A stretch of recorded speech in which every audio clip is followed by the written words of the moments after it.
Craig, very pleased to meet you. And you, finally. Yeah, definitely. Yeah. Let's talk about villain, because that's obviously what we're here for. Of course, yeah. And in particular, the character of Eddie. So tell us a little bit about him and how he fits into this fantastic crime story. Eddie Franks, he's a lovely, lovely man. No, I mean that genuinely. He actually is a nice bloke. I don't play many nice people, do you know what I mean? And I actually warmed, when I first read the script, I just warmed to the character. I just thought I really understood what he was about. And when I grew up as a kid, you know what I mean, my family had their own problems, you know, in and out of prison and bits and pieces, and a couple of them were genuine good people, do you know what I mean, who got into the wrong thing. Yeah. But Eddie comes out of doing a 10 stretch, you know, Cat A prisoner, and just wants to do the right thing, turn his life around and not be involved in that world anymore. And I think the main thing on his list is to see his daughter that he's never ever met, reconnect with his brother Sean, played by George Russo, and just take him under his wing and get his family back. But unbeknownst to him, you know, they have a pub that's been in the family. George is in debt up to his eyeballs through drugs and money, which I know nothing about. And gradually, surely, I'm dragged back into that world that I don't want to be in. And how is this? It's a very different film, and it's obvious from the outset to some of the other stuff you've done. How was it pitched to you? How did you first sort of come across it? I worked on a film about 10 years ago called Devil's Playground with Bart Rispoli, the producer. Bart has always been, he's always, not maybe fan's the wrong word, but he's always seen more in me than a lot of people saw back in them days. And Cole was the lead in this film, Devil's Playground, and he was the first character I played where I was a big, tough, he was a mercenary, but he had a bit of a weakness, he had a human side to him. Yeah. Similar to Eddie, which I sort of gravitated towards because it was interesting. It wasn't like the town, it wasn't a Pat Tate, he wasn't just bashing people up. There was something more going on, which made it interesting. He pitched me this script and said, listen, we got in touch. He said, I've got this script called Villain that I'd love you to read. Tell me what you think. He sent it over and I read it. I didn't leave as I turned the page. That was it. I didn't get up until I finished it. Because I get sent quite a bit of gear, and usually it's page 5 bin. Really? Do you know what I mean? Yeah. It was so refreshing to read. It was so authentic. The dialogue was stunning. The story was absolutely beautiful. But then I looked, you know, I know George Russo from London Heist. I knew of, you know, he's a Oxton boy. Greg's a smart, switched on film literate writer. I knew it was going to be good. But I was just blown away by it. And I just got back on the phone to Bart and I said, listen, you know, we've got to make this film. I've got to make this film. I've got to play that role. I've got to play that role. And then the hunt went on. Straight away, the hunt went on for who we're going to get to direct it. And we looked at loads of people. And then all of a sudden we were lucky enough that Bart said to me, because I was watching a lot of shorts every day, just looking for that. And then Bart said to me, have a look at this little short called Seconds Out, which Phil Barantini directed. And he never even mentioned the director to me. He just said to me, just tell me what you think of the short. And straight away I was gripped by it and I loved everything about it, the tone, just the look, the pacing, just the cinematography, everything about it I loved. And I said, listen, if we can use that as a template, if we can get that look, that smell, that feel of that film with that script, we've got half a chance of making a really, really good script. And I met Phil. We got on, we clicked straight away. You know, he's a very easy guy to get on with, you know, knows what he wants. And we went away and shot the film. Had a really good time. I saw Seconds Out last night, actually, in retrospect, so I've kind of gone backwards. Haven't been able to see his other one because I can't find it online, but yeah, you're right, it does come through in the film. Very, very, and it's that which makes the film, I think. Because it is a very different kind of thing for you. I think the poster kind of is your proper, you know, it pulls you in, and that's great. But the film is so different. So different. And it's quite a deceiving title, isn't it? It is. In context with the film. Yeah. Even though you've got your mega violence in there. Yeah. For that, but that's in context. Yeah. You know, it's more real. It's sort of more of a kitchen sink drama mixes with the underworld and the. It's gritty and it's authentic, the way George wrote it. We spoke briefly off camera about Muscle as well, which is another film. I believe that's coming out in the future. April. I saw that before this, and it just still hasn't left me, to be honest. And I've literally been talking to everybody about it, as I have with Villain. And these two films are kind of two comparison sort of companion pieces, really. Yeah. Is that just pure luck, or is this something you're now actively looking to pursue? It's a tough one because Bart keeps saying to me, I've always been quite fussy in what I wanted to do. I mean, there's been loads of British gangster films made, and lucky enough, I've been in the mix for most of them. Yeah.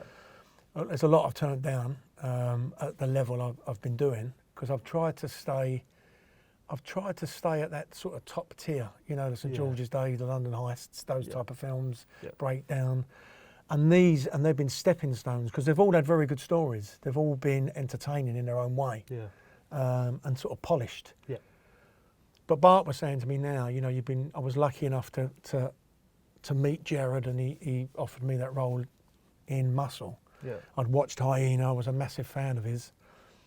And for me to break into that room of high-end, highbrow, whatever you want to call it, proper films is.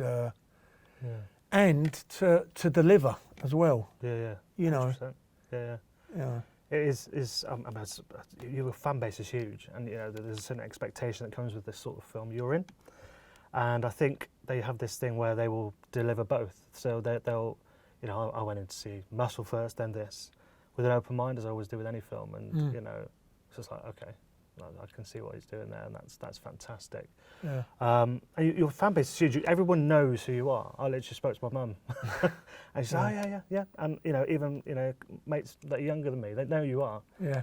And of course, you've had a career that's been going for 30+ years. I have, but it's been a mixed thing. I've got to be honest with you. I would never kid myself. There's been big gaps. There's been good films. There's been a lot of bad films. It's only now, as I've got older, that I seem to be getting offered better gear, if you know what I'm trying to say. Do you know what I mean? I think I've sort of proved myself. Yeah. Maybe it's the Foot Soldier films, because regardless of what they were, I did end up winning Best Actor at the National Film Awards for number 3. And there's stuff in there which is still quite a powerful acting piece to portray that level of. And I just think, you know, the messages I get from people on Twitter is the fact of what I like about what I hear is that people always say to me, "You're very underrated. You're very real. You're one of the most believable British actors I've ever watched. Everything you do is just so real." And that is a massive, it's very flattering to hear that, because as an actor, that's all I'm interested in. Okay. Being believable. Yeah, of course. And you are. So can you just massage my fanboy sort of ego now and go back to Cliffhanger? And just what you it's a long time ago. Cliffhanger. But it was big. I run when I hear that music, by the way. It's on once a week. What are your memories of that? That was it's funny enough. I was talking about it earlier on. It wasn't as easy as what people make out. It was quite nothing's easy out in call it Hollywood, LA, whatever you want to call it, but nothing's easy out there. No. I did Prime Suspect. An agent saw me and said, "Come out to the States." I went out to the States for 6 weeks. Had a lot of meetings. They was very open to meeting me. I was quite naive. I was very naive. But I also had this naivety that played a big part of, wait till they see me.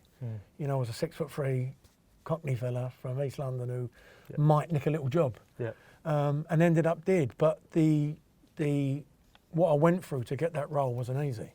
Like 3 auditions. Yeah. I met Mindy Marin, who cast for the Die Hard movies, met Rennie Harlin, did 2 auditions, never heard of, they went away, and then I went home to London. And 4 weeks later, they called me and said, "You know, we want to see you again. You're in the tight little knit. It's gone down and down and down and down and down. You're one of the favourites. It's down to Stallone. Can you go back up into London and do another audition?" I was like, so I went up and did it again and never heard anything for a while. And then I was in the bath one night and the phone went because of the time difference. It was my agent. Got out of the bath, run down the thing, wringing wet. He went, "You got it."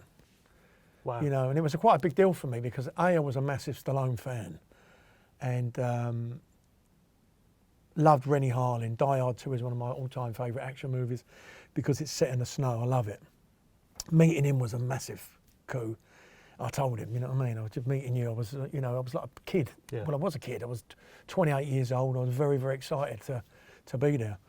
And then I went up to Italy for 6 months. And, you know, I'm under no illusions. It was a small part in a big film. But what it gave me was a lot of confidence that you can go to that town and get off a plane and nick a job. Probably just answered it, but what's the biggest thing you've taken away from that? Was it the confidence thing to go forward and just be brave and do whatever you want to do, really? Well, we had a couple of conversations with Sly, Mr. Stallone. He was in the next room to me. But he did say to me, he said, Craig, you know, you've got a lot going for you. You know, don't shy away from it. You've got to look in the mirror, see what you've got and get out there and sell it. And from that day forward, that's what I've done. Okay, cool. So going back to Villain, because obviously that's what we're here to talk about. Which came first? Was it Villain or was it Muscle? Muscle came first. Okay. Yeah. And so did you take something away from Muscle that sort of, okay, you'd obviously had this on the boil at the same time, I should imagine, so you knew you were probably going to go on to that. Yeah. Did you take something away from that experience? Because it's a black and white film. There's some pretty heavy stuff in there. I think I saw a harder cut than Oh, yeah, you saw the devil cut. The devil cut. The devil cut. So first of all, what's the difference between the devil cut and was it the bit in the middle that's quite... The bit in the middle, yeah, right, it's full on. It's full on. You know what Jared's like? He's an amazing man, I've got to say. He's a smart, switched-on guy who is so film literate, it's frightening. Yeah. So intelligent, it's frightening. An amazing writer, an amazing director. And I was just so happy to work with him because he's a very, it's a weird thing, he's a very caring bloke, I found. How does he differ between Phil and... They're very similar. Because Phil comes from an actor's background and he still acts. He's in Chernobyl. I briefly looked up on the IMDb before I came here, and a massive, massive career in acting. Yeah. So what does he bring to the table where, for Villain particularly? But as I said, they're very similar. I mean, Jared's very, very calm. Very calm. Doesn't really get excited, you know, very chilled, very methodical, very prepared, very in tune with performance. Didn't make me feel uncomfortable once. And we spoke about loads and loads of things, loads of different ways to play scenes. But what it did do for me after working with Jared, I came off of that film, which again, I'd been through a little bit of a bad time. You know, I'd had some family issues. And getting back into a film like that, it was invigorating, you know what I mean? It really brought me back, gave me massive confidence and just made me feel good about acting again, you know. Okay, so what is next for you? There's a couple of little things that are percolating. I never talk about them until they're real, you know. Yeah. More of the same? Different direction? Bit of both. Okay. Bit of both. Intriguing. But you've got to remember something. I'm an actor. I'm going to do a certain thing. I'm a certain type.